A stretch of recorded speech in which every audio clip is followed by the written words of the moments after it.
Hola, buenas noches a todos. Gracias por su asistencia. Vamos a dar unos 3 minuticos para que los que están llegando, se les olvidó, terminen de ingresar a la reunión. Entonces, en 3 minuticos nos vemos. Yo no sé cómo sea que tengo el audio apagado.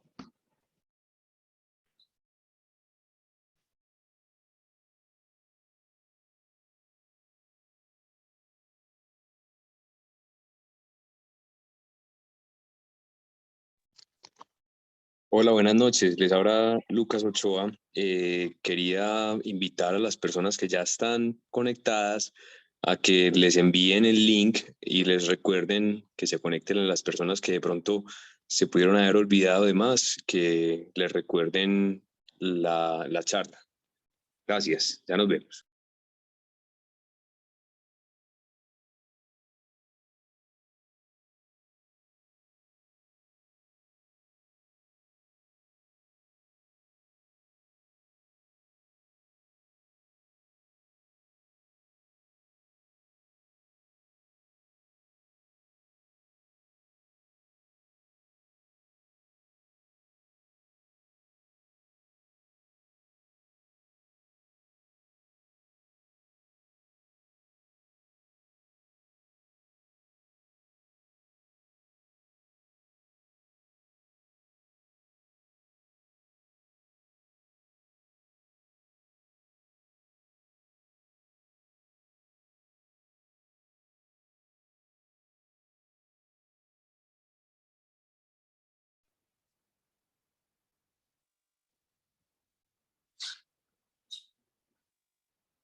Bueno, buenas noches a todos.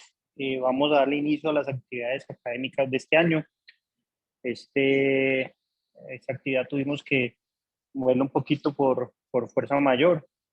Nuestro expositor Julián tuvo una enfermedad, entonces por eso no se presentó la fecha original, pero ya Julián está en buenas condiciones para que nos acompañarnos en esta actividad. Recordar que hemos estado muy activos últimamente en nuestras redes sociales, hemos tenido muchas interacciones, hemos crecido.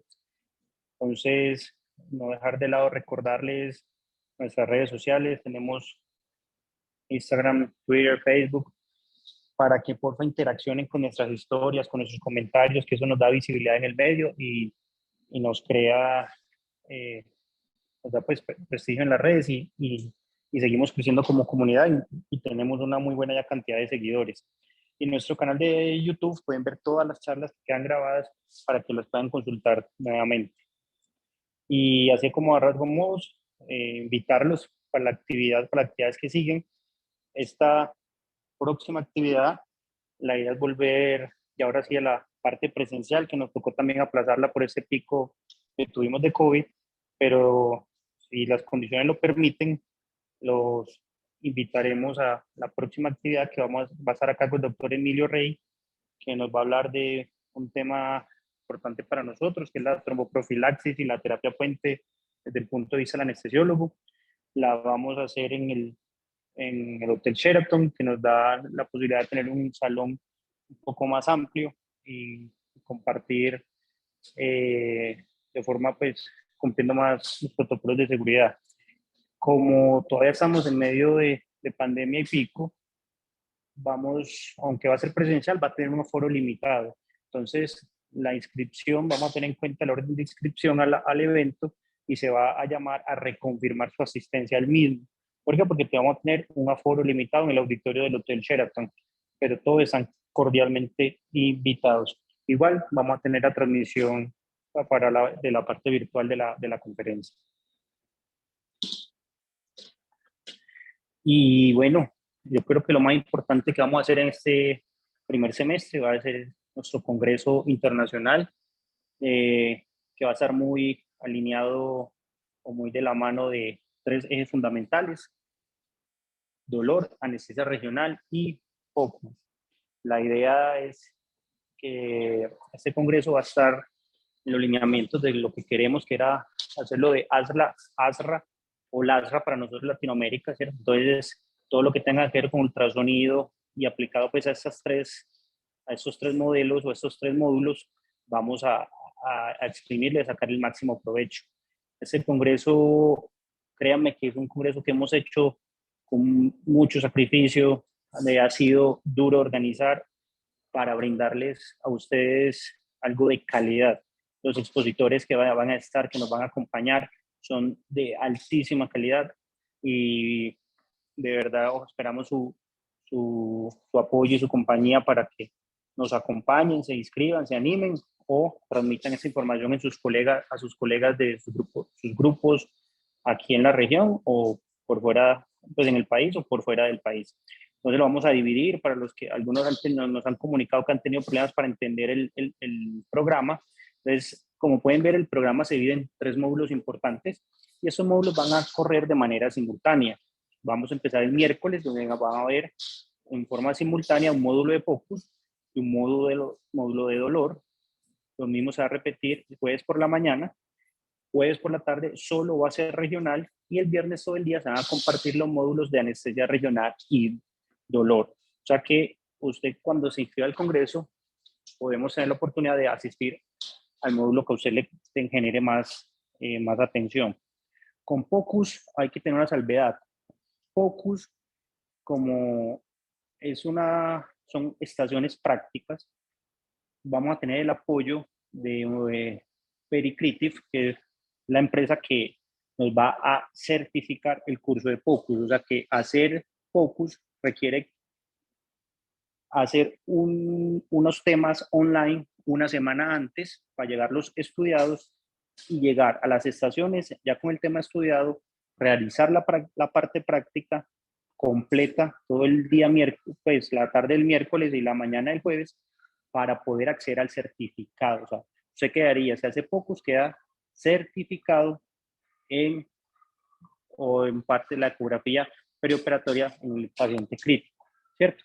Entonces, si usted cumple todas esas condiciones, vas a tener no solo la asistencia al congreso, sino vas a estar certificado en POCUS a través de la empresa Pericritic. Los módulos de dolor y regional van a estar pues corriendo simultáneo y ya el programa que se ha ido compartiendo en redes ya lo pueden consultar. Dale, Ander. Cualquier duda, cualquier inquietud, los coordinadores de cada módulo aquí están, se pueden comunicar con ellos y le dará más información. Asimismo, se pueden comunicar con Andreina o con Vivi, que ellas están siempre dispuestas pues, a ayudarles en todo lo que necesiten. Bueno, y como este congreso, pues uno dice, ¿cuál es el beneficio de ser SADEA? ¿Qué les puedo decir? Este congreso puede ser el congreso latinoamericano más grande y más ambicioso que se puede hacer este semestre. Cuando usted mira o quiere ver el programa y ve la calidad de expositores, usted un congreso de esto no le baja de 500, 800, hasta $1,000 le podrían cobrar por los cursos que va a hacer.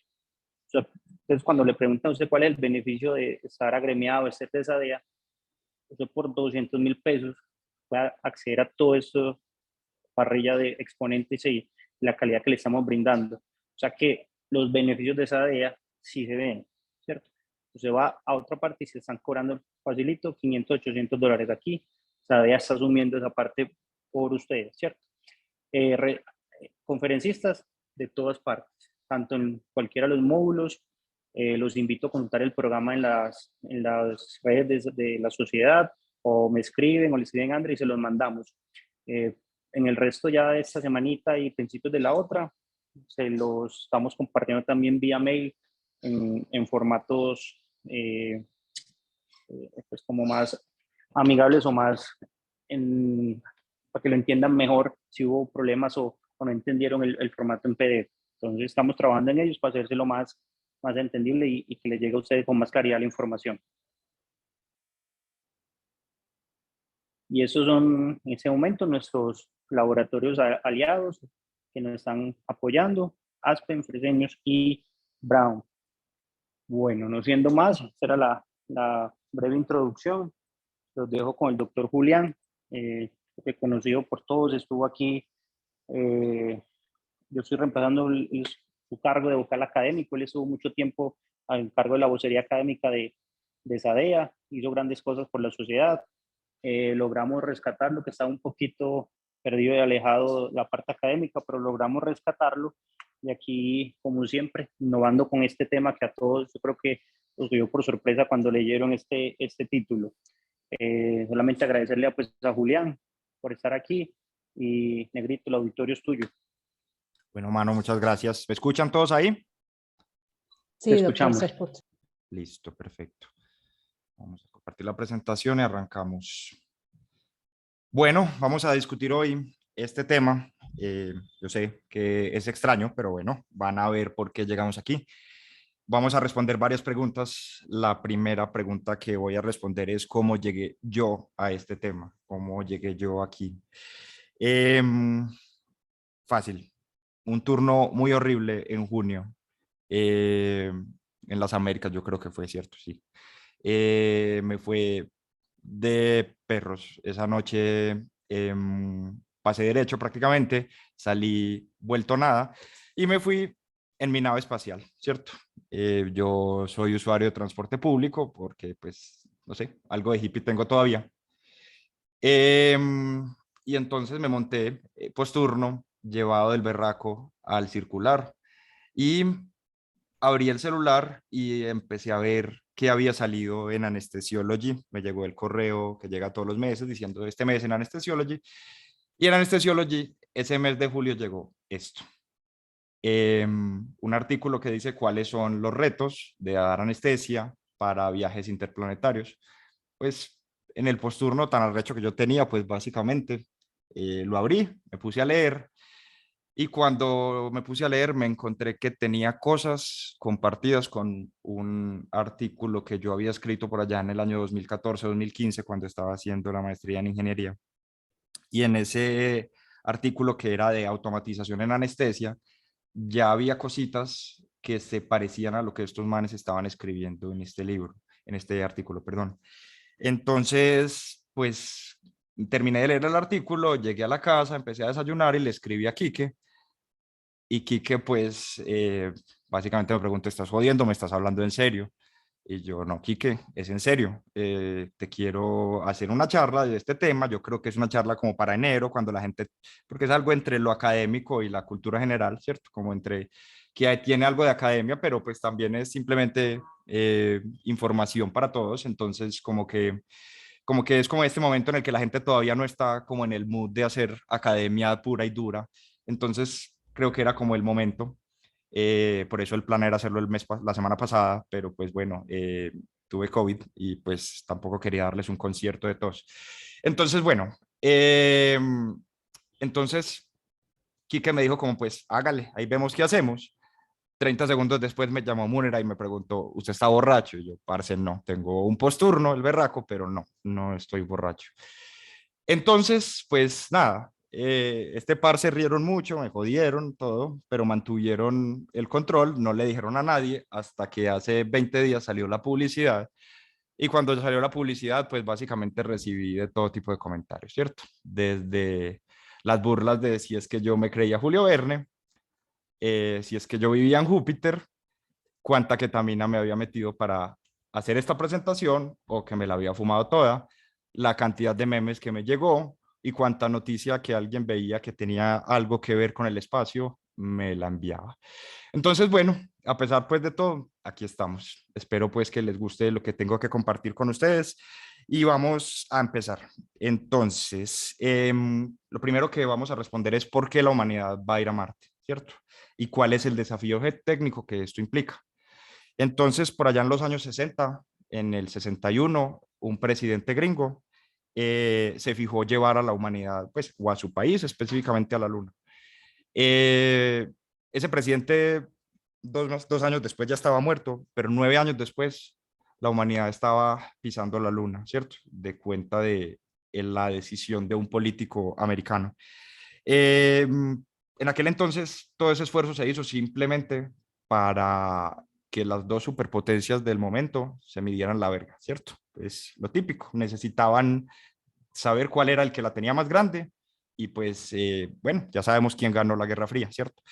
Pero pues en cuestión de 2 o 3 años, como esa era la única motivación que podía haber detrás de eso, pues se perdió el interés y aparecieron otros escándalos, aparecieron otras noticias y al pueblo gringo le dejó de interesar ir a la luna y le pareció que eso ya era muy costoso y que pues ya, eso no tenía ninguna clase de interés y el ser humano abandonó el esfuerzo espacial durante más de 50 años.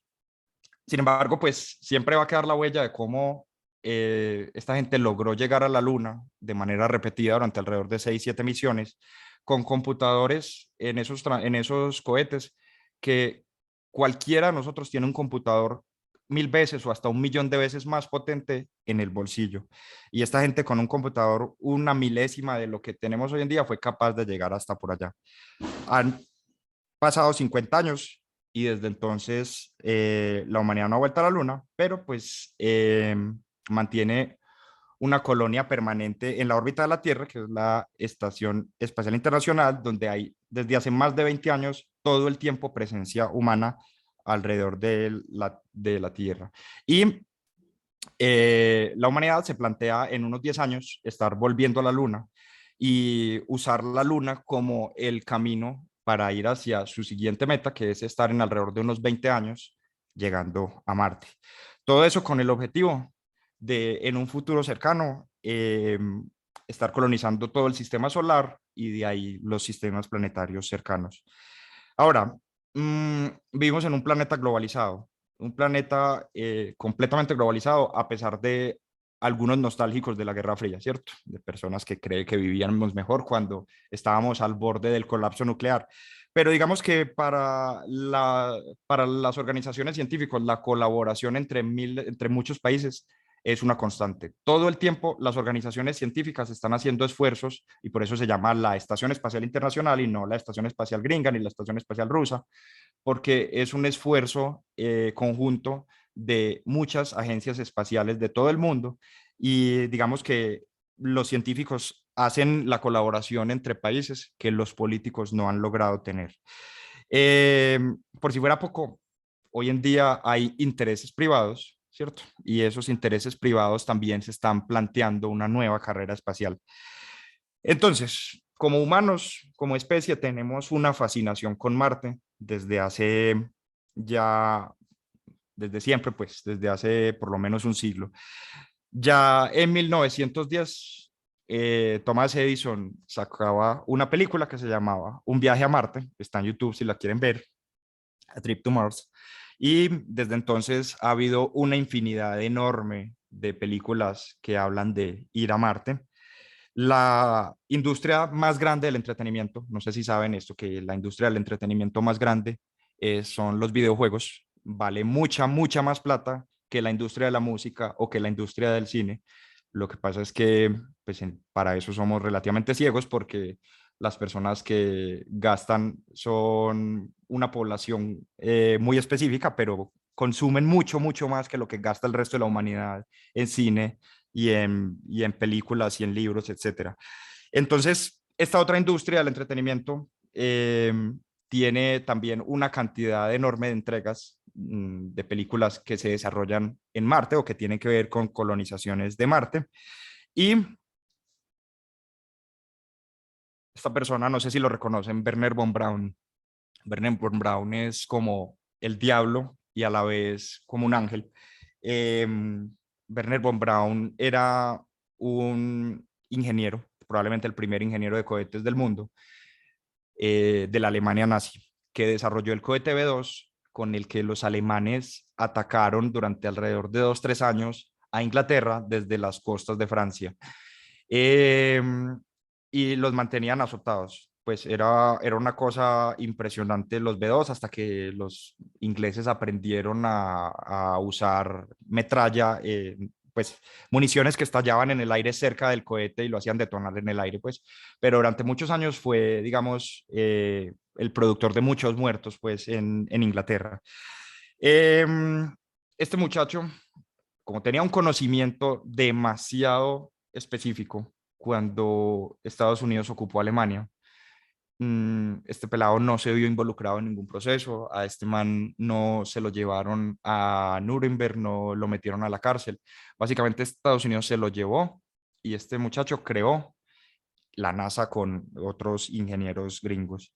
Y este muchacho, creador de la NASA, ya está en 1948, ya había propuesto, esto es un informe que se puede leer, está también en internet si lo quieren leer, se llama The Mars Project. Ahí el hombre hacía los pasos que iba a necesitar Estados Unidos para llegar a Marte en el año 1965, 4 años antes de que realmente la humanidad llegara a la Luna. Hola, aló, aló. Entonces, Wernher von Braun ya tenía este proyecto. Desde entonces hay más de 60 proyectos serios. Estoy hablando de planes de agencias gubernamentales o de empresas privadas de la industria aeroespacial para llegar a Marte. Es decir, lo que quiero decirles pues en estas últimas 3 diapositivas, los seres humanos tenemos una fascinación con Marte y tenemos planes desde hace mucho rato para llegar allá. Entonces, ¿por qué deberíamos ir a Marte? Antes de responder eso, voy a responder por qué Marte y no otro planeta, ¿cierto? Está Venus. Venus tiene el 80% de la masa de la Tierra. Eso hace que tenga el 90% de la gravedad de la Tierra. Para algunas personas es probablemente el planeta más gemelo o el planeta más parecido a la Tierra. Marte tiene un 40% de la masa de la Tierra y tiene un 30% de la gravedad de la Tierra. Entonces, 30-38% de la gravedad de la Tierra. Entonces, digamos que en muchos sentidos es mucho más pequeño, con mucha menos gravedad, se parece poco a la Tierra. Y aparte de eso, Venus en realidad está mucho más cerca de la Tierra que Marte. Venus está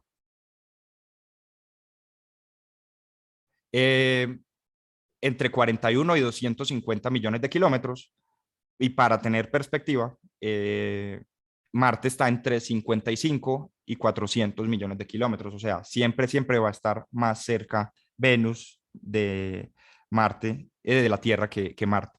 Pero, problema, en la superficie de Venus, la temperatura son 462 grados Celsius, centígrados, para que alguien que está oyendo esto se ponga bravo. Y la presión atmosférica son 92 atmósferas, 92 aplastantes atmósferas.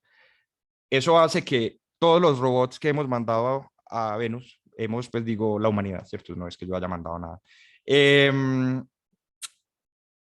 Han durado máximo 2 horas. Este es una imagen del Venera soviético que alcanzó a durar 2 horas, es el que más tiempo estuvo y alcanzó a mandarnos un par de fotos de ese ambiente tan desolado a 460 grados antes de que literalmente se fundieran sus circuitos. Entonces, digamos que ir a la superficie de Venus realmente es poco realista. Pero existe una cosa y es que a 50 kilómetros de la superficie, la presión atmosférica se acerca a una atmósfera y la temperatura se acerca a la de muchos lugares templados de la Tierra. Entonces existe un concepto que se llama el HAVOC, que la NASA utiliza, High Altitude Venus Operational Concept, un concepto de ciudades flotantes a 50 kilómetros, ¿cierto? Básicamente serían miles de estos pequeños, ¿cómo se llama? Hindenburg, pues, cosos flotantes, aglutinados formando ciudades flotantes. Esto es un concepto, ¿cierto? Hasta ahora realmente no hay ningún plan serio. Y pues, en resumen, los otros planetas o son muy fríos, o son muy calientes, o están muy lejos, o son simplemente gaseosos y no tienen superficie que podamos habitar, lo cual nos deja básicamente con Marte, ¿cierto? Como primera opción realista. Estoy excluyendo otras opciones que también se han considerado, como ir a Europa, una de las lunas, bueno, se me escapa el nombre, pero a una de las lunas de Saturno, que tiene agua líquida, se sabe que hay agua líquida ahí, que es posible, pero digamos que es más lejano, es más complejo y pues nada, sigue siendo Marte la primera opción. Entonces, las razones para ir a Marte las podemos aglutinar fundamentalmente en tres. Ahora sí voy a responder la pregunta y es, porque allá está la ciencia, porque allá está el desafío y porque allá es donde está el futuro. ¿Por qué la ciencia? A ver, la evidencia actual nos indica que en algún momento de la vida Marte tuvo agua líquida, ¿sí? Alrededor de 1.000 millones de años alcanzó a tener agua líquida. Y eso eh, nos deja más preguntas que respuestas. Lo que entendemos hasta ahora es que la vida surge donde las condiciones químicas y físicas son adecuadas para hacerlas. Creemos, hemos reproducido experimentos, esto es un experimento de los 70s, donde en 7 días, con simplemente carbono, agua, oxígeno y nitrógeno, y rayos, pues con chispas que simulaban o sea, la simulación de la atmósfera terrestre original y simulación de rayos, se produjeron una cantidad enorme, todo eso que se ve café alrededor es aminoácidos. Entonces, que todos estos aminoácidos se formaran en el transcurso de un experimento de 4 a 6 días, nos habla de que es muy posible que la vida se forme en cualquier lugar donde las condiciones estén dadas, ¿cierto? Esa es la hipótesis. El punto es que no lo sabemos, no lo tenemos tan claro. Entonces, ¿qué nos ayudaría a ir a Marte a responder esto? Saber si en realidad la vida sí es o no es tan prevalente en el mundo, si en el universo. Saber si en realidad la vida sí es algo que surja tan fácil o no. Si en algún momento hubo agua líquida, hubo vida, así fuera microscópica. Y esa vida microscópica debería haber dejado fósiles, microfósiles como estos, ¿cierto? Que se encuentran en la Tierra y que somos como seres humanos hemos sido capaces de observar. Entonces, podríamos ir allá a buscar fragmentos y ver si hay microfósiles entre los minerales que hay allá. Básicamente, el punto es que esto es una de las preguntas fundamentales de la ciencia, ¿cierto? ¿Cómo surgió la vida? Y ir a Marte nos acerca un poquito más en ese paso hacia saber cómo surgió la vida. Lo otro es porque es la exploración. A ver, somos la especie dominante porque somos una especie exploradora, punto. O sea, a ninguna otra especie le interesa caminar y caminar y caminar el planeta y recorrerlo solo porque sí. Porque ir a esa isla que está allá al frente a 50 kilómetros, que probablemente no llegue, pero si soy capaz de llegar, puedo saber algo, ¿cierto? Como especie siempre nos ha interesado eso, saber qué hay allá, qué hay al otro lado. Y a veces es a lo bruto, a veces ni lo hemos pensado, pero históricamente ha sido así y por eso cuando los americanos y cuando los europeos llegaron a América, pues ya había 10.000 años de historia de humanos acá, ¿cierto? Porque ya había habido quien hubiera venido primero. Básicamente es la misma razón por la que miles de personas, esto es una foto real, suben cada año al Everest. ¿Por qué suben al Everest? Pues porque está ahí, porque quieren explorar y punto, ¿cierto? Eh, pero pues aparte de eso, esa vena exploradora nos va a obligar a entrenar miles de ingenieros, arqueólogos, astrónomos, biólogos, un capital humano que como humanidad después vamos a poder utilizar de una manera impresionante, pues cierto, que va a ayudar en el progreso de la especie en algún momento. Entonces, esa es la segunda razón. ¿Por qué ir a Marte? Porque pues, nos interesa explorar y de ahí vamos a sacar mucho provecho. Y finalmente, pues porque por ahí está el futuro. Les hago una pregunta. ¿Ustedes se acuerdan qué pasó en 1492? Pues fácil. En 1492 pues se murió el hombre más rico del mundo, Lorenzo de Medici.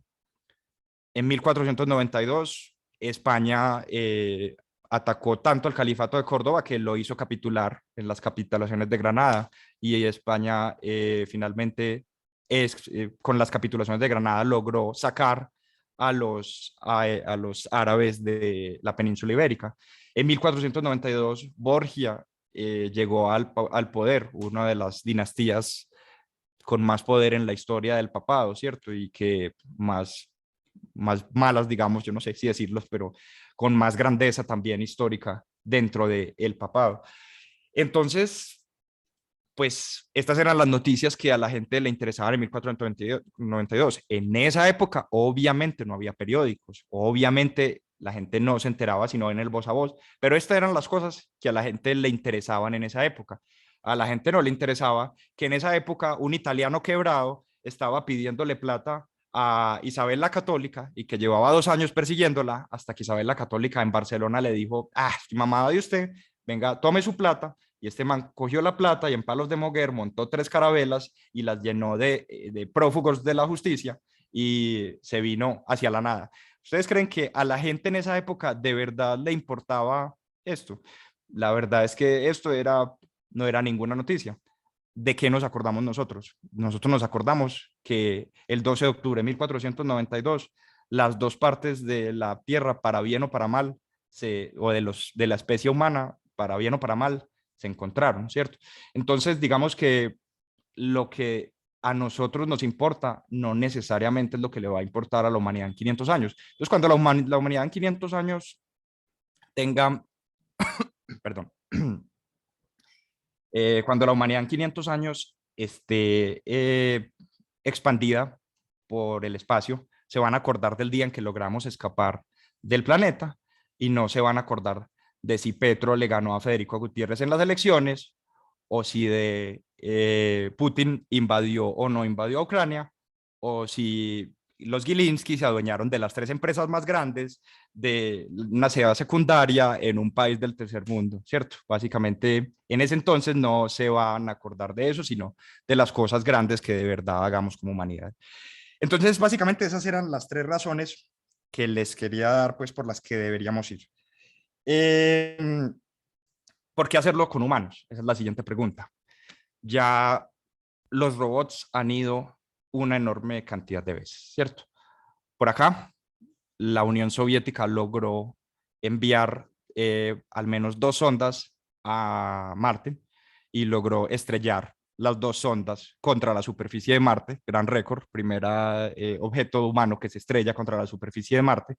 Por acá en 1976, Estados Unidos logra aterrizar la sonda Viking 1, que nos mandó foticos, que logró funcionar alrededor de más de un mes. Y desde entonces, intermitentemente hemos estado mandando misiones.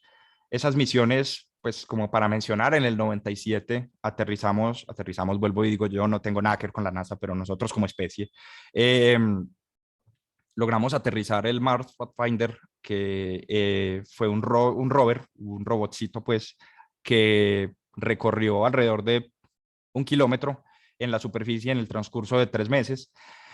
En el año 2003 enviamos el Spirit y enviamos Opportunity. El Spirit aterrizó y se le enterraron las patas en la arena y la NASA se gastó más de un mes tratando de desenterrar las patas del Spirit, nunca lo logró. El Opportunity, por el contrario, iba para una misión de 90 días. La misión duró 14 años porque el viento marciano mantenía limpios los paneles y en ese tiempo la misión logró, digamos, hacer 45 kilómetros. Enseguida vuelvo a ese tema. Finalmente, en 2018 hubo una tormenta solar y esa tormenta solar tapó, una tormenta solar no, una tormenta muy grande, pues, y el polvo tapó el sol durante 3 meses. Eso hizo que las baterías se descargaran por completo y nunca más tuvimos contacto con el Opportunity, pero duró 14 años. Finalmente, por acá, en 2012, aterrizaron el Curiosity y el Curiosity tiene una cosa bonita, es que lo mandaron con un motor nuclear, entonces esa misión va a durar años. No importa si hay o no hay sol, va a durarle la batería mucho tiempo y el Curiosity pues ahí está explorando. Curiosity tiene un Twitter, si lo quieren seguir, tiene más seguidores en Twitter que cualquier ser humano que yo conozca, ¿cierto? Entonces, pues ser humano que yo conozca en persona, ¿cierto? No estoy hablando de Kim Kardashian ni nadie de esos. Entonces, el punto es que 14 años estuvo el Opportunity y en esos 14 años recorrió 45 kilómetros. En esos 14 años, el Opportunity hizo el recorrido que el mejor de los nuestros es capaz de hacer en 2 horas. ¿Cierto? Un Kipchoge corre la maratón en 2 horas. Entonces, en resumen, un humano se estima, una misión humana se estima que en menos de un mes logra hacer todo lo que han logrado, toda la exploración que han logrado hacer los robots en todas sus misiones juntas. Y eso, pues digamos que avanzaría enormemente el proceso de explorar el planeta, ¿cierto? Entonces, es claro que hasta ahora los robots, que han sido muchos, que hemos mandado muchos, solo han rayado la superficie del planeta pero que ya nos han dado foticos, nos han dado información, pero que no tenemos todavía suficiente para, digamos, ser capaces de colonizar el planeta hasta que de verdad mandemos humanos. ¿Listo? Entonces, claro que vamos a tener que mandar humanos por allá. Entonces, el desafío es enorme, ¿cierto? No nos podemos decir mentiras. Se estima que la ida pueden ser 9 a 12 meses. Para que valga la pena, la misión tendría que ser de al menos 4 a 6 personas y tendrían que estar allá por lo menos unos 6 meses más de misión y luego estaría la de vuelta, otros 9 a 12 meses. Se estima que unos 900 días, unos 3 años, entre 2 y 3 años, es lo que duraría la misión por allá. Las personas que van a ir a esa misión en este momento de la vida probablemente sean lactantes, probablemente sean preescolares, y son personas que van a ir a una misión peligrosa, a una misión de la que no saben si van a volver. Durante toda su vida se van a entrenar solo para eso y no van a tener ningún otro proyecto hasta que vuelvan de esa misión. Es decir, no pueden dejar aquí noviazgos, no pueden estar pensando en casarse cuando vuelvan, pues porque van a pasar 3 años y nadie está seguro si van a volver o no, ¿cierto? Pues horrible, ¿cierto? Cualquiera de nosotros diría que ¿por qué? Pero pues digamos que no es la primera vez en la historia que la humanidad manda su gente más joven y más inteligente a un futuro incierto, ¿cierto? No es como que no lo hayamos hecho antes. Entonces, ¿cuál es el desafío médico y cuál es el desafío anestésico? El espacio empieza arbitrariamente a los 100 kilómetros. Digo que arbitrariamente porque esa es la definición de la Asociación Astronómica Internacional, pero digamos que en el camino hay múltiples capas, múltiples distancias en las que la supervivencia del ser humano o el ambiente es más hostil para el ser humano, ¿cierto? Entonces, progresivamente, a medida que se aumenta la distancia, de la superficie, se hace más hostil el ambiente y se van perdiendo capas de protección. La Estación Espacial Internacional se encuentra a 400 kilómetros. La Estación Espacial Internacional básicamente está dándole vueltas a la Tierra a una velocidad de 28.000 kilómetros por hora y esa velocidad le permite estar en caída libre, pero avanza a una velocidad tan grande que esa caída libre cuando cae, pues ya la Tierra dio la curva, entonces pues persiste permanentemente en caída libre, lo que llamamos orbitar el planeta. Y eso produce al interior de la estación unas condiciones de microgravedad o de falta de gravedad, digamos, falta de peso. ¿Listo? Entonces, las condiciones del espacio y en especial la falta de gravedad predisponen a las personas que van al espacio a ciertas patologías. Esas patologías tienen que ver con estar expuestos al ambiente, a esas condiciones de cero gravedad, expuestos a la radiación, pero aparte también están expuestos a las patologías normales. O sea, la incidencia de complicaciones arriba es altísima porque no solo tienen las patologías normales y su carga genética y su exposición ambiental previa, sino que tienen una exposición a un mundo de otras cosas de las que nosotros aquí abajo estamos protegidos. La mayor parte de las complicaciones, de hecho, históricamente se han dado acá, en el lanzamiento y en el aterrizaje. Los 4 eventos mortales que tienen más de 40 muertos encima se han dado en el lanzamiento o en el aterrizaje, porque ahí es donde hay, digamos, grandes variaciones en la aceleración, pero la estancia prolongada genera un mundo de otras complicaciones.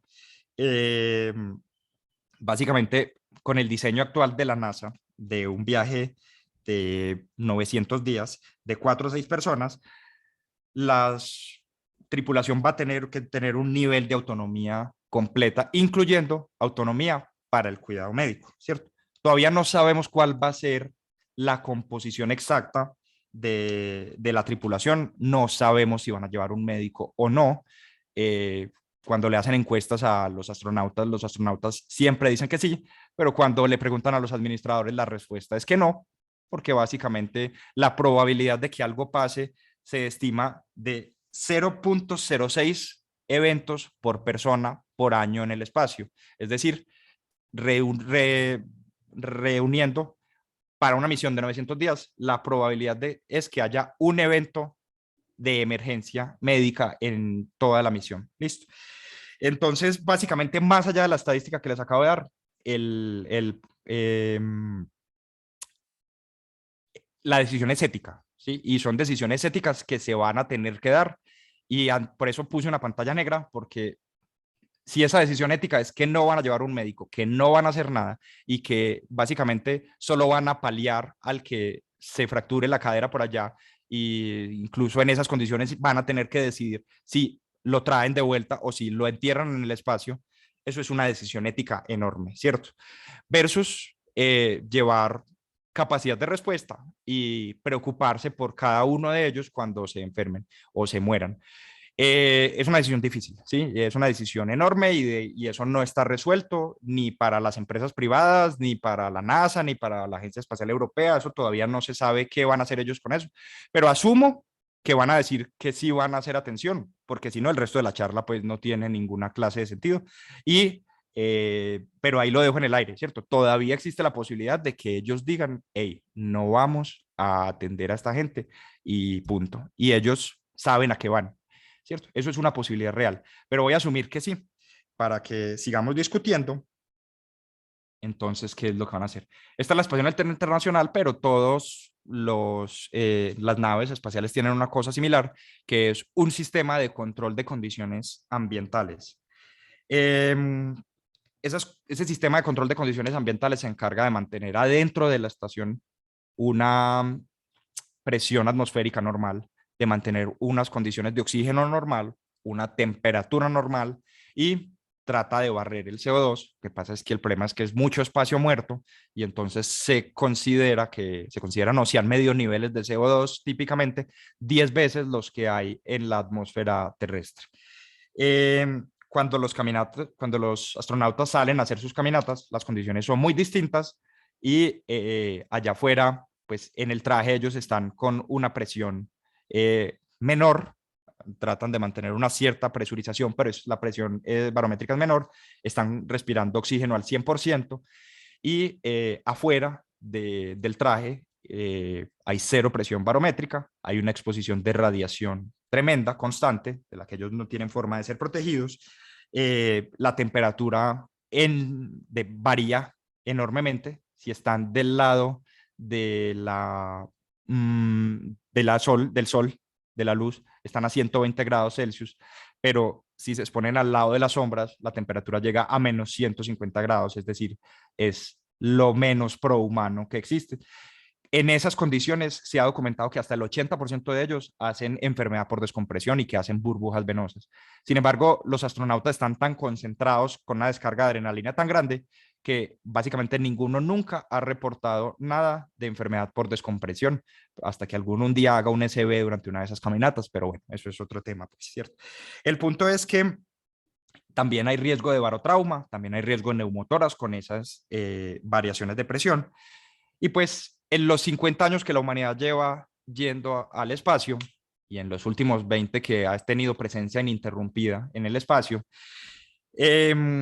hemos descubierto cómo se altera la fisiología de las personas que están por allá.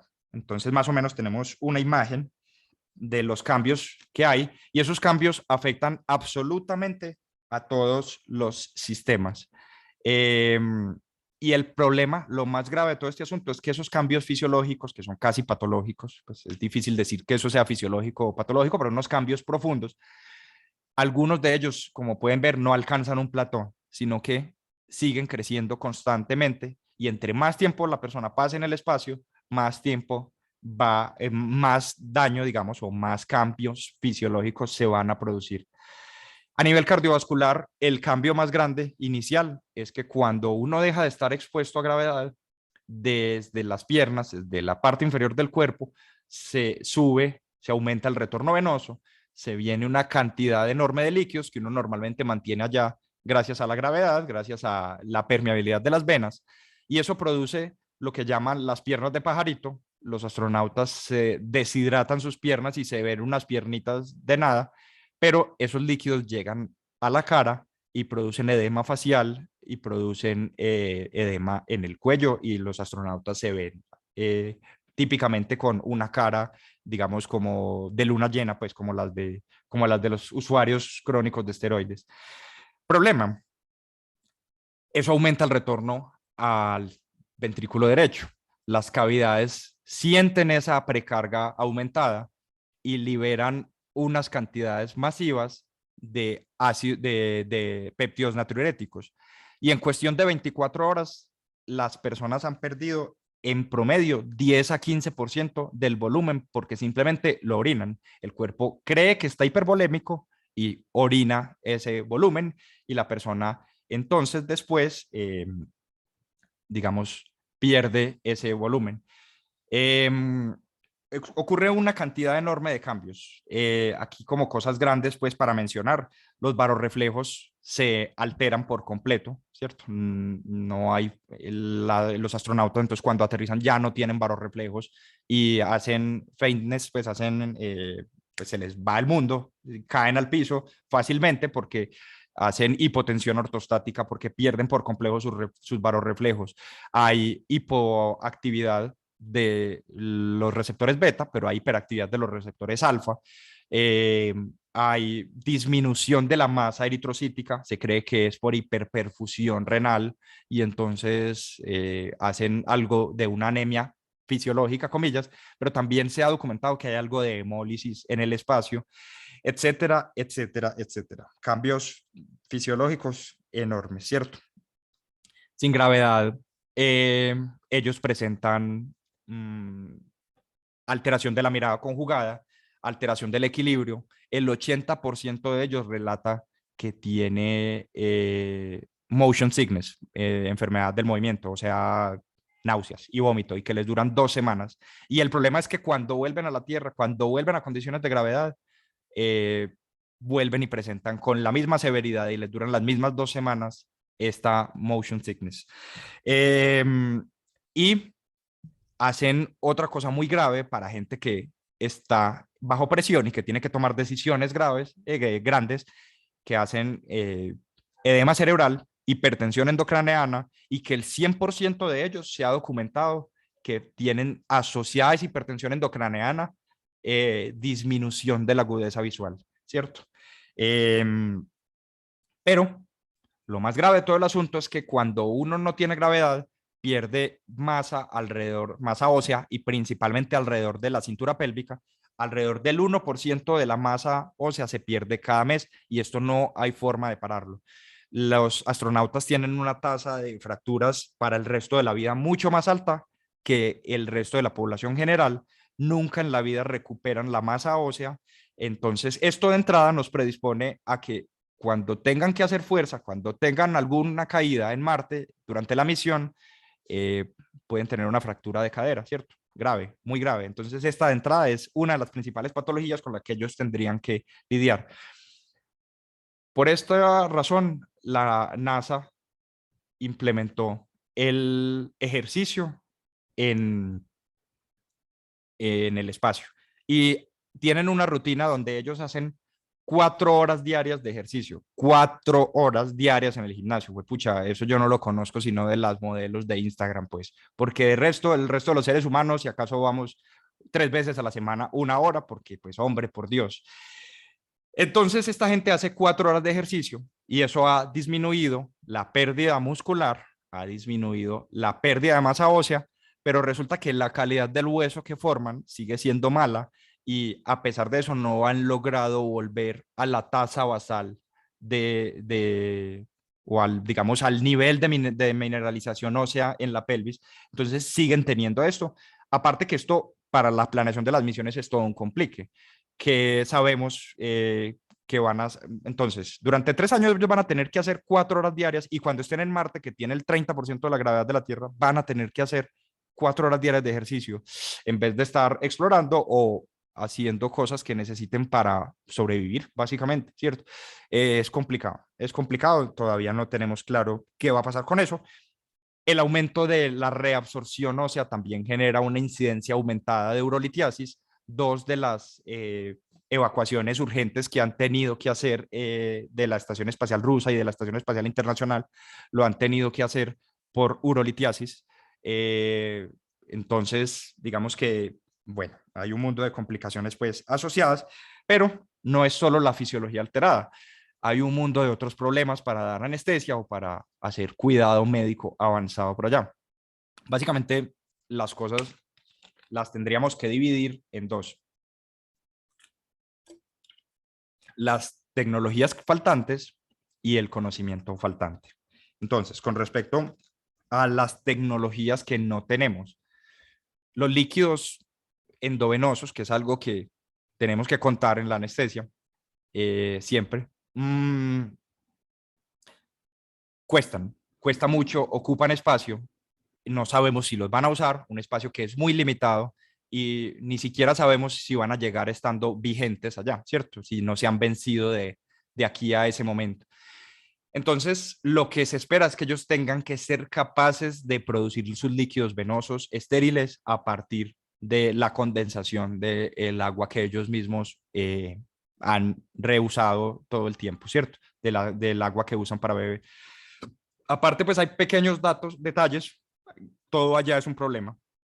Sin gravedad, el agua y las burbujas no se separan. Entonces, ¿cómo hacer para no meter este burbujerío al paciente?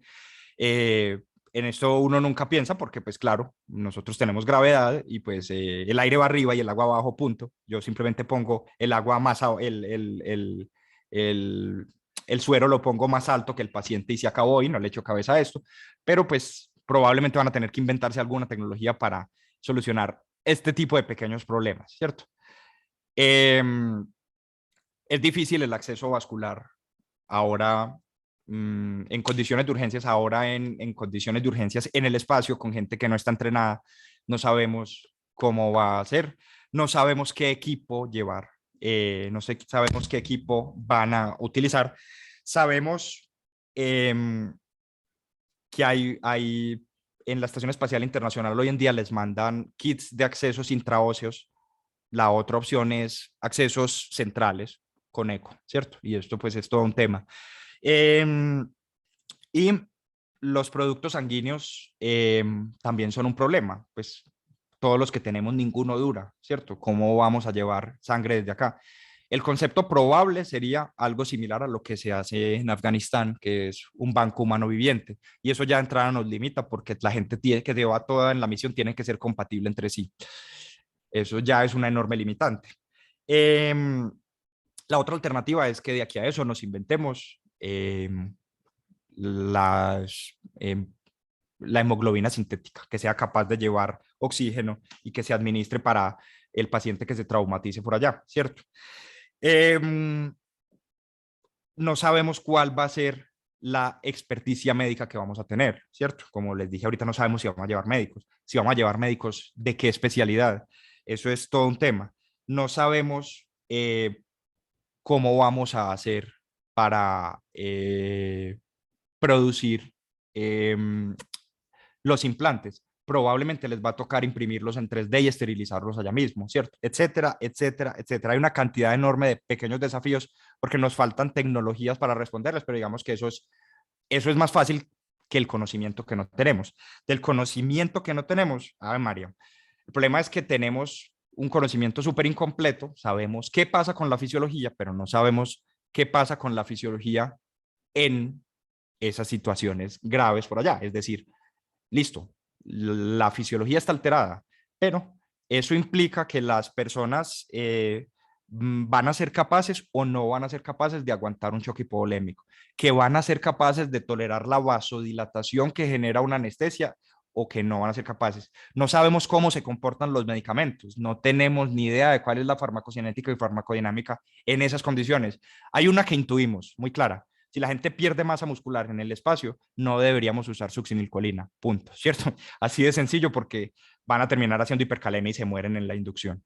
Pero en términos generales no tenemos claro qué va a pasar con eso. No sabemos cómo van a responder a los inotrópicos y no sabemos cuál es el mejor protocolo anestésico. No sabemos si van a dar anestesia general o si van a dar anestesia regional, etcétera, etcétera.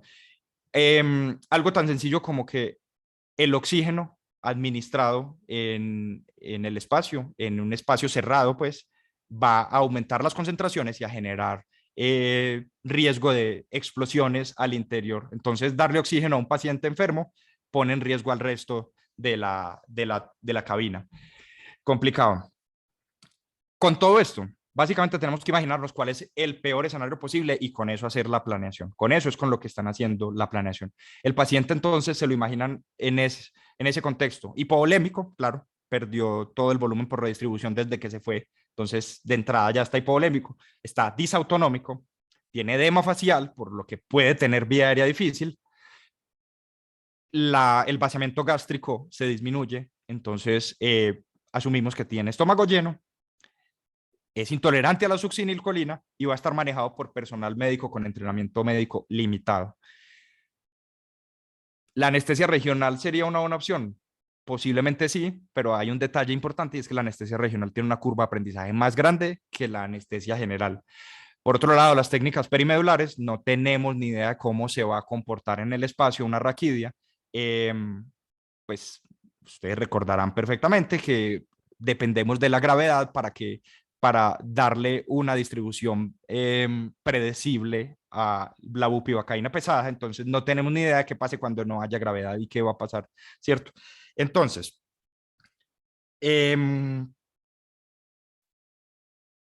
no sabemos si ese edema facial va a generar o no va a generar dificultad de vía aérea, pero lo podemos extrapolar y sabemos que sí. En ciertas otras poblaciones ya tenemos algo similar y el edema facial genera vía aérea difícil. Sabemos que eso sí, que los relajantes en personas con poca experiencia mejoran la probabilidad de que logren intubar, entonces es probable que nos toque relajarlos. Sabemos que los videolaringoscopios facilitan la intubación por personas que tienen o para intubadores no muy experimentados, por lo que probablemente ese va a ser el dispositivo al que ellos van a recurrir.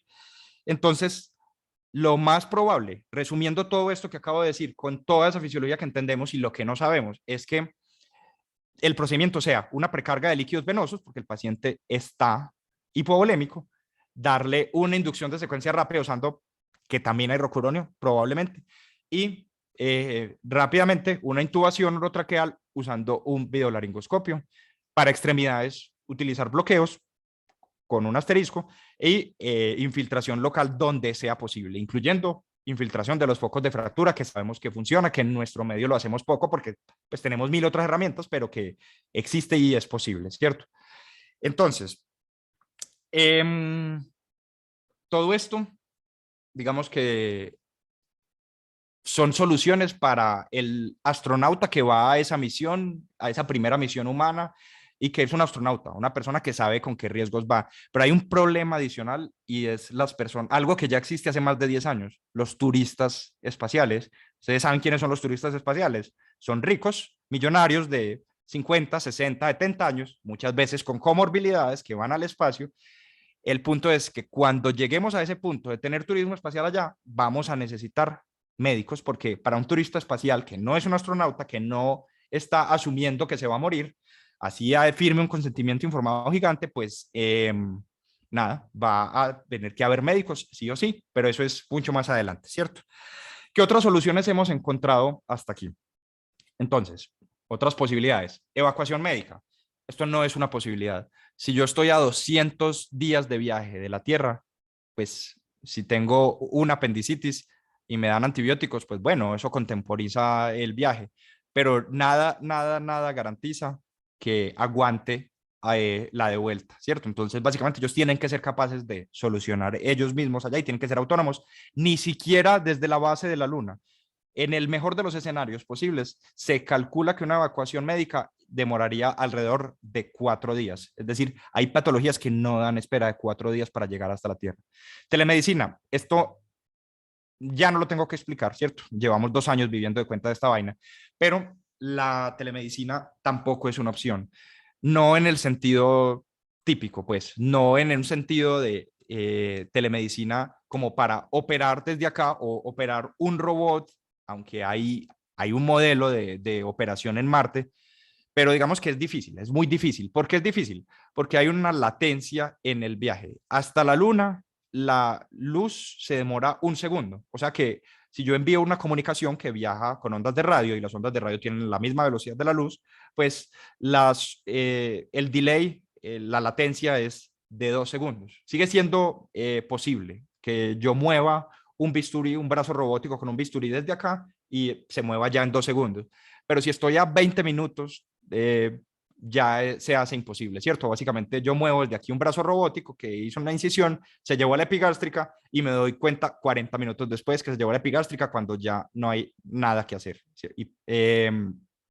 Entonces, el punto es que la telemedicina, pues como manejo de robots allá que pueden operarse desde acá, es difícil. Lo que sí es posible es que se les pueda dar asesorías, es decir, tienen un problema, mandan un mensaje, 40 minutos después les respondemos desde acá con un video grabado con uno de los médicos de la Florida, ahí cerca del Kennedy Space Center, diciéndoles, hey, hagan aquello, lo otro y lo otro, ¿cierto? Como una asesoría, pero no atención telemédica típica, pues, ¿cierto? Ultrasonido, sin duda, es probablemente la única imagen diagnóstica que van a tener ellos a la mano. Yo en esto soy muy repetitivo, todos me han visto joder con este tema, pero es en serio, o sea, en todas partes está escrito, es la única posibilidad real, porque llevar equipos de rayos X, tomografía y resonancia no va a ser posible. Entonces, con ultrasonido van a tener que resolver. Pues hombre, hasta fracturas se han diagnosticado con ultrasonido, busquen en internet, es en serio, busquen en PubMed, hay artículos de fracturas diagnosticadas con ultrasonido. Entonces, pues es más fácil de enseñar y probablemente va a ser la solución de imágenes que ellos necesiten, pero también van a necesitar laboratorio y eso se va a tener que desarrollar una tecnología de miniaturización del laboratorio. Y el otro tema duro es qué habilidades médicas va a haber a bordo. Ya habíamos medio esbozado este tema.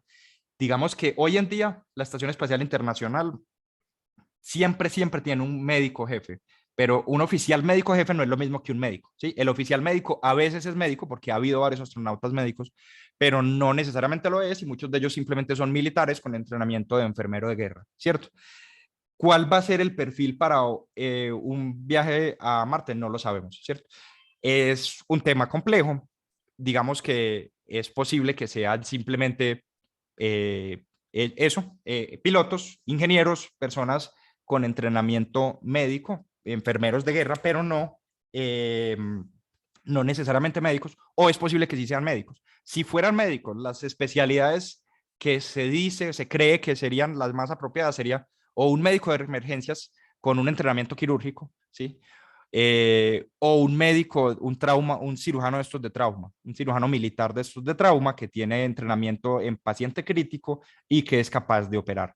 Digamos que el médico que vaya tiene que ser capaz de resolver casi cualquier emergencia él solito y tiene un problema muy grande y es que tiene que ser él todos los roles. A él le va a tocar ser el enfermero, a él le va a tocar coger la vena, a él le va a tocar preparar medicamentos, le va a tocar ser el anestesiólogo, le va a tocar hacerse la asepsia, le va a tocar ser el cirujano y le va a tocar ser su propio instrumentador.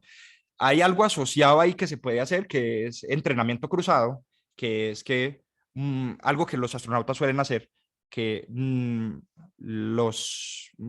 conocimiento está repartido entre varios, ¿cierto? Así uno sea el oficial médico, los otros tienen algo de conocimiento para esos procedimientos, pero es complicado, es difícil, pues el punto es que todavía no tenemos la capacidad o todavía no tenemos claro cuáles son las habilidades médicas que ellos van a llevar y hay otro dato y es que el médico puede ser el enfermo, ¿cierto? Es demasiado improbable que se utilice sus servicios, por eso se discute si debe ir un médico o no, porque es que eso no va a pasar sino una vez, un día de 1000 y el resto del tiempo ese médico va a tener que ser capaz de ser ingeniero, de ser geólogo, de hacer todas las otras labores, porque no pueden llevar a un man sentado ahí a hacer sudokus y esperar a que pase algo, ¿cierto? Pero si al final sí deciden llevar un médico, existe la posibilidad de que es que el propio médico sea el enfermo y que lo tengan que atender sus compañeros, ¿cierto? Entonces, digamos que todavía muchas cosas por resolver por ahí. Y finalmente, lo otro que hemos ido elucubrando respecto a este tema es la automatización de la anestesia. Ya sabemos entonces que no van a poder usar halogenados, no van a poder usar agentes intravenosos porque contaminan el espacio, así como no pueden usar oxígeno a altas concentraciones, tampoco van a poder usar halogenados. La alternativa entonces va a tener que ser usar TIVA, ¿cierto? Todos usamos TIVA acá. Sabemos que para usar TIVA utilizamos un monitor de profundidad, que es el que me dice en qué nivel o qué tanto efecto estoy haciendo y con eso ir ajustando. Pero un siguiente nivel es usar TCI. Los modelos matemáticos en los que se basa la TIVA son complejos. Uno los estudia cuando es residente, pero no tienen practicidad en el día a día y básicamente uno confía en la TCI, infusiones controladas por objetivo, que básicamente hace todo ese modelo matemático él solito y la bomba es capaz de calcular cuánto se necesita para mantener una concentración estable dentro del paciente. Listo.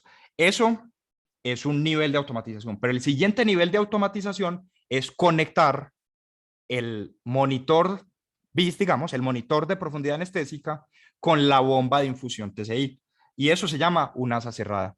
Las asas cerradas, de hecho, ya se han experimentado y hay un grupo incluso aquí en la ciudad trabajando en eso, un grupo de San Vicente y la Universidad de Antioquia que trabaja en asa cerrada.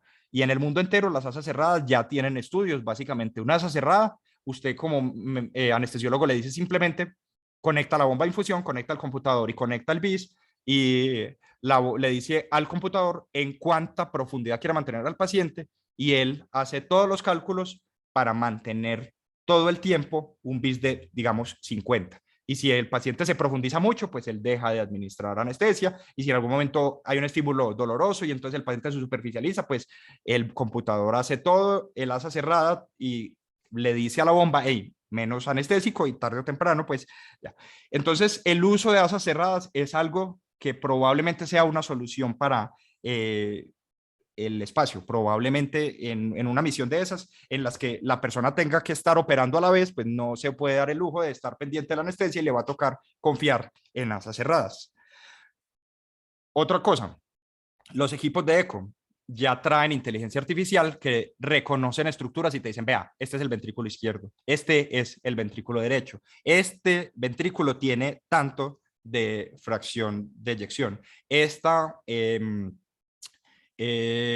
es el nervio ciático, meta la aguja acá, ¿cierto? Ya la inteligencia artificial en los equipos de ultrasonido que tenemos en nuestro medio ya nos dice eso. El siguiente paso de automatización es conectar un brazo robótico para que el solo brazo robótico y el ecógrafo busquen la mejor imagen y otro brazo robótico con la aguja haga el bloqueo, ¿cierto? Ese sería el siguiente nivel de automatización que podría requerirse para eso. Todos conocemos los videolaringoscopios, pero ya hay videolaringoscopios acoplados a brazos robóticos que han permitido hacer intubaciones a distancia, al menos en simuladores. El siguiente paso, que ya está prototipado y ya hay publicaciones, es hacer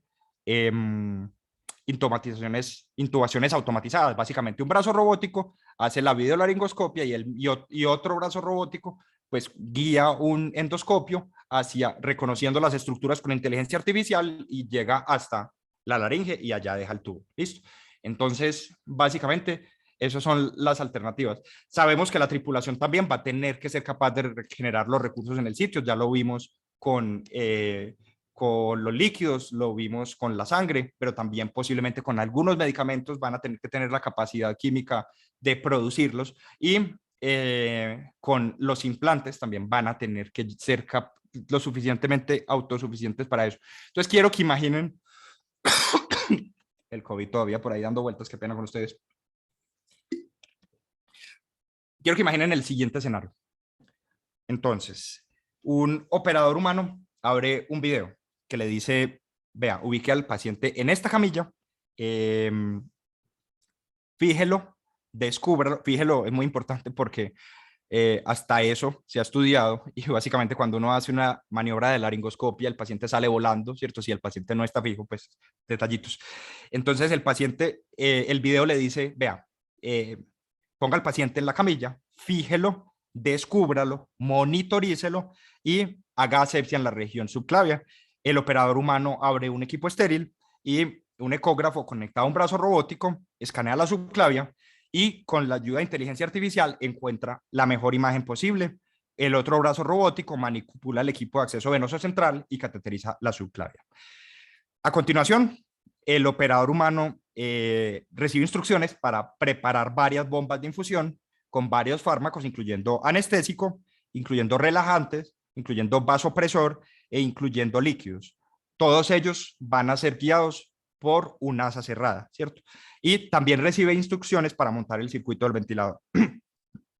Cuando está listo, después de verificar que ha cumplido todo en una lista de chequeo electrónica, le da en una tableta a un botón de iniciar y ese botón de iniciar desencadena una cantidad de cosas, incluyendo la inyección de anestésicos y la inyección de otros medicamentos. Y luego otro brazo robótico en esta cama que estamos viendo ahí, con un videolaringoscopio intuba al paciente, el operador humano recibe una señal auditiva para conectar al paciente al ventilador. Listo.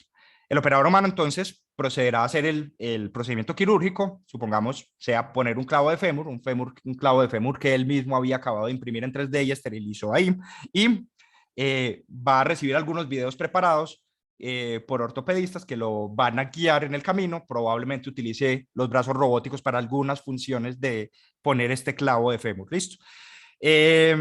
Al final, después de terminar la cirugía de 2-3 horas que se va a demorar, bueno, 3-4, va a enviar un video y entonces aquí le van a 20 minutos después, 20-40 minutos después le va a llegar un video diciendo, sí, está todo bien, y le llegan unas instrucciones, haga aquello, lo otro, ponga analgesia, revierta, ponga su Gamadex, haga aquello, lo otro, y despierte al paciente. Fueron capaces de imaginarse este escenario. Entonces, bueno, son cosas que, digamos, todavía nos queda mucha vaina por resolver. Todavía no sabemos como especie muchas cosas. Digamos, no tenemos claro del todo qué vamos a hacer con los primeros exploradores que mandemos. No tenemos clara la composición del equipo que se va a enviar. No tenemos claro si vamos a intervenir o no a un potencial paciente. Sabemos que hay un riesgo muy grande de accidentes por las propias condiciones que los astronautas tienen, y no tenemos claro qué pasa con la anestesia y esas adaptaciones fisiológicas. Digamos que en muchos sentidos la mayor esperanza que tienen los astronautas es la automatización, que muchas cosas sean capaces de automatizarse para poder solucionar sus problemas. Y entonces hay un corolario, hay una conclusión lógica de todo esto, que es a lo que quería llegar. Si ustedes me preguntan, ustedes me preguntan que esto tiene alguna clase de relevancia para nosotros aquí en la Tierra, mi respuesta es que sí, porque el punto es que en alguna parte del mundo hay gente que está pensando en cómo automatizar el trabajo de nosotros, ¿cierto? Y esto es a lo que quería llegar desde el principio. Hay gente que está pensando en cómo reemplazarnos. Listo. Cosas importantes para tener en cuenta acá. Lo primero es cómo es la traslación de la tecnología espacial en la Tierra, y lo segundo es cómo es la innovación disruptiva que está haciendo que muchas profesiones desaparezcan. Con respecto a la traslación, hombre, la carrera espacial produjo una cantidad de descubrimientos y de cosas que tarde o temprano llegaron a nosotros. Los pañales desechables se los inventaron para los astronautas y aquí están. Los termómetros infrarrojos, tan de moda en el transcurso de los últimos 2 años, también se inventaron para la exploración espacial. Los esquemas de seguridad con los que evaluamos en los lugares donde hay sistemas juiciosos de evaluar complicaciones. Todos esos esquemas nacieron en la industria aeroespacial, no necesariamente en la NASA, pero sí en la industria aeroespacial y en la industria nuclear. Básicamente lo que les quiero decir es que la tecnología mucho de lo que usamos hoy en telemedicina, los equipos de telemonitoreo se habían desarrollado 30 años antes para los viajes espaciales, y esta gente tiene desde los 70s la frecuencia cardíaca, tiene el electrocardiograma, tiene la pulsoximetría, tiene todas las variables fisiológicas controladas a distancia. Entonces hay un mundo de cosas que se han desarrollado para la ciencia espacial o para la exploración del espacio que tarde o temprano han llegado acá, ¿cierto? Y nos han impactado a todos. El Belcrono, por cierto, eso es una leyenda urbana. Búsquenlo en Google. 15 años antes de que la NASA existiera, ya el velcro estaba inventado. Pero bueno, punto. Eso por un lado. Por el otro lado está la innovación disruptiva que está haciendo desaparecer profesiones. Y históricamente muchas profesiones han desaparecido por la tecnología, ¿cierto? Algunas profesiones no las hemos extrañado, ¿cierto? Nadie extraña los desollinadores que desaparecieron a finales del siglo XIX. Pues, cierto, que pesar y todo, que se quedaron sin trabajo, pero en realidad esta gente tenía una incidencia de cáncer horrible, se metían desde que eran niños en las chimeneas a limpiar y tenían una incidencia de cáncer hasta de escroto espantosa. Entonces, nadie extraña esto, pero hay una cantidad de profesiones enorme que pueden desaparecer en el futuro. Típicamente hablan de cosas como los corredores de bolsa, los agentes de viaje, los contadores. Hay un mundo de profesiones que ya la inteligencia artificial, ni siquiera la inteligencia artificial, que solo el desarrollo tecnológico, que la innovación disruptiva va a hacer desaparecer en un futuro cercano. Los médicos y las ciencias médicas, pues las especialidades del área de la salud, siempre pensamos que estamos exentos de esto y que vamos a estar intactos y que vamos a salir indemnes de esto. ¿Qué nos hace creer eso? ¿Ustedes de verdad creen eso? Ya hay estudios de al menos 3 especialidades que podrían desaparecer en el transcurso de los próximos 50 años. Estoy hablando de la Perdón, de la radiología diagnóstica, que algoritmos de inteligencia artificial son más poderosos que ellos para hacer diagnósticos en una tomografía o en una resonancia. Estoy hablando de la medicina interna, ¿cierto? De la capacidad de hacer diagnósticos es algo que los computadores hoy en día son capaces porque no tienen los sesgos que nosotros tenemos. Y hay estudios con Watson de IBM, que es una tecnología de inteligencia artificial que tiene por lo menos 15 años, cómo Watson es capaz de hacer diagnósticos mucho más asertivamente o mucho más precisamente, perdón, que los internistas más tesos con más experiencia. Los patólogos, ¿cierto? Todo lo que implica el reconocimiento de imágenes, la inteligencia artificial es mucho más tesa que nosotros en eso, ¿sí? Eso es algo que se ha desarrollado de una manera brutal en los últimos 15 años, ¿cierto? Hace 20 años decían que la inteligencia artificial nunca iba a ser capaz de reconocer un humano, porque reconocer caras es muy difícil, porque en la posición en la que estén, un ser humano es capaz de reconocer a alguien a 20 metros o a 5 metros, no importa la distancia, no importa la posición. Facebook hoy en día, uno monta una foto y le taguea a todas las personas automáticamente y lleva 10 años haciendo eso. El reconocimiento de patrones existe hace rato y entonces cuando el reconocimiento de patrones se aplica a las imágenes patológicas o a las imágenes radiológicas, lo hacen mucho mejor. Digamos que las especialidades que implican algo manual, estamos ligeramente más protegidos, ¿cierto? Ligeramente. Es decir, una enfermera probablemente va a ser lo último en desaparecer si es que algún día desaparecen, porque hacen 1000 cosas distintas y muchas de ellas manuales y la una no se parece a la otra y tendrían que reemplazarlas con 50 máquinas, ¿cierto? Pero si vos haces la misma Core Lab siempre durante 50 años, es posible que sea automatizable tu trabajo, ¿cierto? Y entonces, los seres humanos, digamos, en medicina, tarde o temprano, podríamos llegar a ser también reemplazados. Y vuelvo a lo que digo, los quirúrgicos nos parece que eso no va a pasar, pero aquí acabo de hablar 15 minutos de cómo sí hay estudios y cómo sí hay cosas para automatizar el trabajo que hacemos, ¿cierto? Entonces, en alguna parte del mundo hay personas diseñando, pensando cómo automatizar y cómo reemplazarnos. Y no estoy diciendo que esto vaya a pasar en 10 años, que esto vaya a pasar en 20, pero hay un detalle muy importante, muchachos, que no se nos puede olvidar y es la incapacidad de los seres humanos para valorar escalas de tiempo logarítmicas, exponenciales, perdón. Hay una cosa que se llama la ley de Moore. La ley de Moore dice, desde hace más de 50 años, que cada año y medio, cada 18 meses, los procesadores van a duplicar su potencia. Y llevan 50 años siendo verdad. ¿Qué pasa? Que básicamente un procesador se utiliza para diseñar el siguiente procesador, ¿cierto? Entonces, la capacidad de diseñar cosas más tesas es cada vez progresivamente mayor y los seres humanos somos tan malos, tan malos, tan malos para entender estas escalas exponenciales, estas escalas que nos tienen que poner acá, una escala logarítmica para poder linearizarnos esto. Los seres humanos pensamos lineal, pero la tecnología crece de manera exponencial. Por eso es que cuando ponemos la curva como en realidad es, en una escala lineal, esto es lo que pasa. Y así se comportan todas las tecnologías. Voy a redondear. El punto es que la tecnología crece a una velocidad mucho mayor de la que los seres humanos somos capaces de entenderla.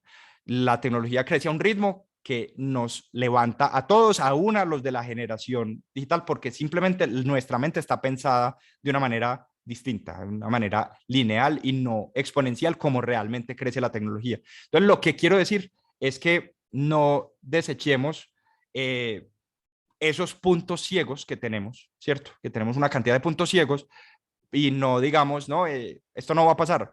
Pucha, sinceramente, esto sí va a pasar. No sé cuándo, pero sí sé que como seres humanos no hacemos sino subestimar cuándo va a pasar. Y es muy probable que esto esté más cerca de lo que nosotros nos alcanzamos a imaginar por esas cegueras que les acabo de contar. Y hay industrias que ya lo han vivido, empresas enteras que en el culmen, en el tope de su grandeza, no vieron venir el, el tsunami que se los llevó por delante, ¿cierto? Entonces, ya ha pasado, que no nos pase a nosotros o que nos pase, pero bueno, que lo veamos venir. Ya para cerrar, les dejo los 3 artículos principales de los que saqué la información, por si los quieren revisar. Muchas gracias por estar aquí a esta hora de la noche. Espero que haya llenado las expectativas y espero que lo hayan disfrutado tanto como yo lo disfruté preparando. Muchas gracias, muchachos.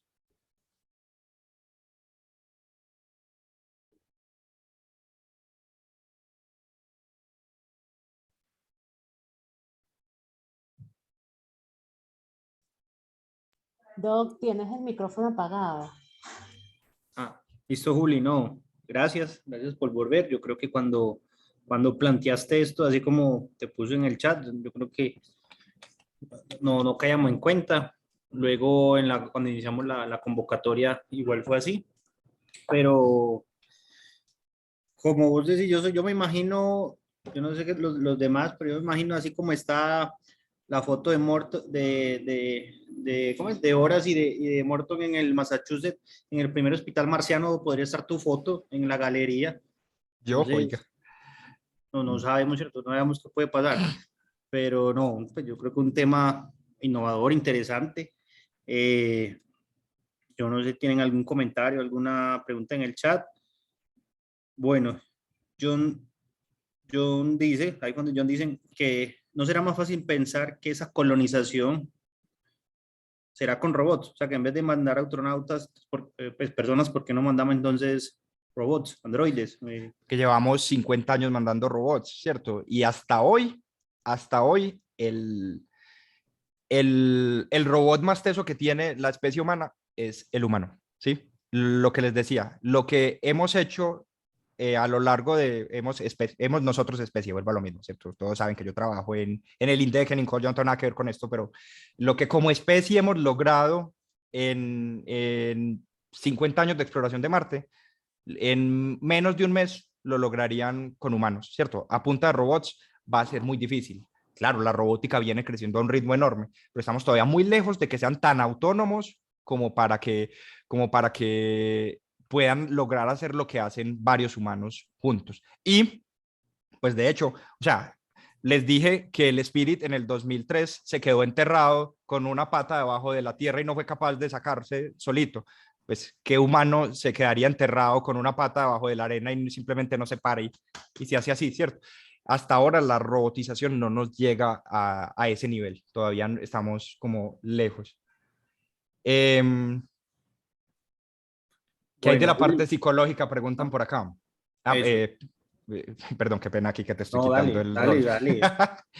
De la parte psicológica, todo un tema. Es súper complejo. Ya mandar 4 humanos, 3 años solos, ¿Se imaginan el nivel de telenovela que eso va a tener? Y probablemente los vamos a seguir en reality, ¿cierto? Porque así somos, esa clase de especie morbosa somos, ¿cierto? Y tenemos esa clase de tecnología para seguir lo que ellos hacen. Pero el punto es que es complejo, es bien complejo. Por eso decía que es muy probable que la gente que manden por allá apenas esté en crecimiento, que no sean humanos convencionales, con deseos convencionales, sino que los entrenen desde chiquitos para esta misión, porque si no se vuelve inmanejable. Y aún así, el vivir en un espacio encerrado 3 años con las mismas 4 personas, va a pasar de todo. O sea, es muy posible que haya una cantidad de conflictos y de problemas y es todo un asunto, pues ya se ha documentado que la gente en el espacio sufre unas depresiones brutales, es todo un asunto. Aquí por el interno me están preguntando que en la publicidad pusimos horas luz, a distancia horas luz de la Tierra, que cómo sería horas luz, años luz. Ve, horas luz, minutos luz, años luz, es Eso. una medida de distancia, no es una medida de tiempo, ¿cierto? Ese es el primer error que comete la gente. Es básicamente la distancia que recorre la luz en X tiempo, ¿cierto? Un segundo luz es 300.000 kilómetros, que es lo que recorre la luz. Sí, la velocidad de la luz es finita, la velocidad de la luz no es infinita, no es como que yo prenda una luz y el electrón que yo un día acá en el switch llegue al bombillo y el bombillo sea automático hasta acá. Eso no es inmediato, pero es tan rápido que son 300.000 kilómetros por segundo. Y como es tan rápido, se usa para medir distancias gigantes. Las distancias espaciales se miden así. Sabemos que estamos a 8 minutos luz del Sol. Es decir, la luz que nos llega del Sol salió 8 minutos antes. Sabemos que estamos a un segundo luz de la Luna. O sea, la luz de la Luna salió un segundo antes. Hay estrellas que están a millones de años luz. O sea, que la luz que nos llega de ellas salió de allá hace varios millones de años, ¿cierto? Entonces, ese es el concepto. El año luz es distancia. Lo de las 2 horas luz es una exageración. En realidad, pues como les dije ahora, entre 4 y 20 minutos luz es la distancia que hay entre Marte y la Tierra. Hay hasta 400 millones de kilómetros es la distancia máxima que hay entre Marte y la Tierra cuando están en polos opuestos de sus órbitas, pues. Pero igual 20 minutos es tiempo suficiente para que yo mande una señal y pasen 40 minutos pasen 20 minutos para que ellos la reciban y me respondan y yo la reciba acá a los 40 minutos. Perfecto. Bueno, esta no sé, la respondiste en la conferencia, que la apendicectomía y la corola profiláctica de los astronautas. Es una leyenda urbana. En la misión Apolo sí lo hicieron. Uy, acabo de ver una cosa. En la misión Apolo sí hicieron apendicectomía y colecistectomía profiláctica. Hoy en día no se hace. Uno, pues porque están allí, ¿cierto? Están a 400 kilómetros en la Estación Espacial Internacional. Y una misión de rescate, pues ellos siempre tienen una nave de escape, pues una sonda de escape. Y una misión de rescate está a minutos, en minutos no pues, pero bueno, sí, horas pues, en horas son capaces de traerlos a la Tierra. Entonces ya ha habido varias evacuaciones médicas y cuando hacen modelos no justifica porque sacar la vesícula y sacar el apéndice también genera un riesgo que es las bridas y entonces hay modelos médicos, hay un modelo matemático que leí bacano, pues muy estéril de leer, pero muy chévere el concepto y se pusieron a hacer cuál era la probabilidad de que yendo a Marte haya apendicitis, que haya colecistitis y cuál es la probabilidad de que de que ellos hagan bridas y una obstrucción por bridas asociada a esa intervención. Y digamos que en este punto, para ir a Marte, todavía sigue siendo más riesgoso operarlos que no operarlos. Para ir más lejos, posiblemente la balanza se cambie y probablemente sí sea mejor operarlos. Pero digamos que en este momento eso es una leyenda urbana y no tenemos pues como nada que nos diga que lo deberíamos hacer para la siguiente fase de la exploración espacial. Perfecto. Doctor Felipe Pavón te pregunta que si encontraste algún modelo de inteligencia artificial con conciencia situacional. Oiga, Felipe, no seas así, hombre. No, en Incodol hablamos después, no seas sinvergüenza. Porque ni siquiera tengo claro qué es exactamente lo que me estás preguntando, pero bueno, en fin.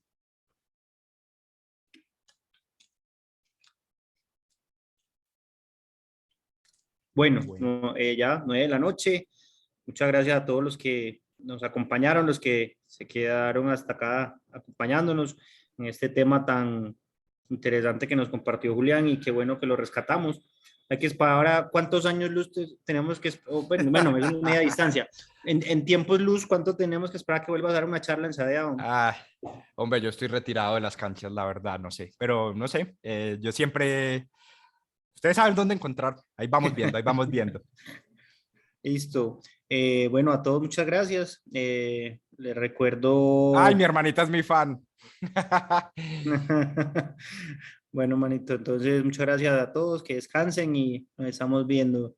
Recuerden el Congreso, a que nos apoyen. Ay, apareció la que te faltaba, la Laura. La patrona.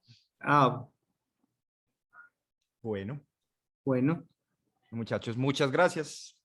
Muchas gracias por abrirme los espacios de Sadea siempre y espero que les haya gustado. bueno.